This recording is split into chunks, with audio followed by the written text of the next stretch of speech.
बिस्मिल्लाहिर्रहमानिर्रहीम। अस्सलाम वालेकुम दोस्तों, आज है 6 अगस्त 2025। इस्लामाबाद फ्रूट मंडी। और जी ये खजूर माशाल्लाह इसकी मिठास तो भाई लाजवाब ही मिठास है। शायद आप लोगों में किसी का है या नहीं मुझे नहीं इल्म, बहुत से लोगों ने कहा होगा जी।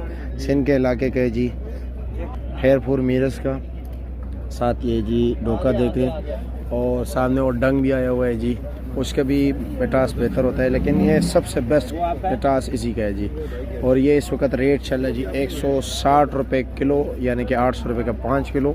सामने वाला जी इसका डोके का रेट चल रहा है जी 700 रुपये दड़ी, यानी 140 रुपये किलो। और इसके भी 700 रुपये दड़ी है जी, 140 रुपये किलो। और देखते हैं जी वो डंग क्या रेट जा रहा है, उससे भी पूछते हैं। और डंग देख रहे हैं जी, डंग भी ये भी बहुत ही मीठा होता है जी। चाचा जी डंग का क्या रेट है?